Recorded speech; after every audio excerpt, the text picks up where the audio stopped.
নিম্নচাপের প্রভাবে আজও দুর্যোগপূর্ণ আবহাওয়ার আশঙ্কা। ফের দুদিন ভারী বৃষ্টির পূর্বাভাস। নতুন করে সতর্কতা জারি করল আবহাওয়া দপ্তর। নেপালের পাহাড়ি এলাকায় ধাক্কা খেয়ে বাংলার দিকে এগিয়ে আসছে শক্তিশালী নিম্নচাপ। এর প্রভাবে আজও বাংলার মোট 5টি জেলায় ভারী থেকে অতি ভারী বৃষ্টির আশঙ্কা রয়েছে। নিম্নচাপের প্রভাবে আজও বাংলার বিভিন্ন জেলায় দফায় দফায় ভারী বৃষ্টির সম্ভাবনা। এদিকে আজ থেকে বেশ কয়েকটি জেলাতে বৃষ্টির পরিমাণ কমবে বলে জানা যাচ্ছে।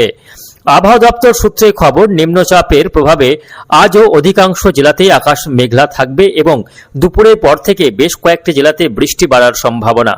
আবহাওয়া অফিস সূত্রে খবর, এই মুহূর্তে নিম্নচাপটি উত্তরপ্রদেশ এবং সংলগ্ন বিহারের উপর অবস্থান করছে, যা আগামী 24 ঘন্টার মধ্যেই বাংলায় প্রবেশ করার সম্ভাবনা রয়েছে। এর ফলে বাংলাতে ফের নতুন করে দুর্যোগ বাড়তে পারে বলে আশঙ্কা রয়েছে। এদিকে বিহার ও ঝাড়খণ্ডে প্রবল বৃষ্টিতে জলস্তর বেড়ে গিয়েছে। সেই কারণে ধাপে ধাপে জল ছাড়ার পরিমাণ বাড়াচ্ছে ডিভিসি। গতকালের তুলনায় আজ বাড়তি 8,000 কিউসেক হারে জল ছাড়া হচ্ছে। 65,000 থেকে বাড়িয়ে 73,675 কিউসেক জল ছাড়া হয়েছে বলে খবর।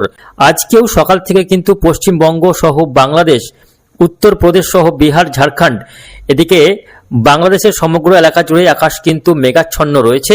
আজকে যদিও বেশ কয়েকটি এলাকাতে আকাশ কিছুটা পরিষ্কার হতে পারে, তবে বেশিরভাগ ক্ষেত্রেই আকাশ কিন্তু আজকে অর্থাৎ অধিকাংশ জেলাতেই আজকে আকাশ মেঘলা, কোথাও আংশিক মেঘলা আকাশ থাকবে এবং আজকে দিনভরই বিক্ষিপ্ত বৃষ্টিপাতের সম্ভাবনা কিন্তু রয়েছে। আমরা একটু বৃষ্টি বজ্র মোডে যাব, দেখে নেব আজকে কোন কোন জেলাগুলিতে বৃষ্টির সম্ভাবনা রয়েছে। ফলে উত্তরবঙ্গের জেলাগুলিতে আজ এবং আগামীকাল এই দুদিন দুর্যোগপূর্ণ আবহাওয়ার আশঙ্কা রয়েছে এবং মোট 5টি জেলাতে কিন্তু ভারী বৃষ্টি, তার মধ্যে একটি জেলায় অতি ভারী বৃষ্টির কিন্তু সতর্কতা জারি করা হয়েছে।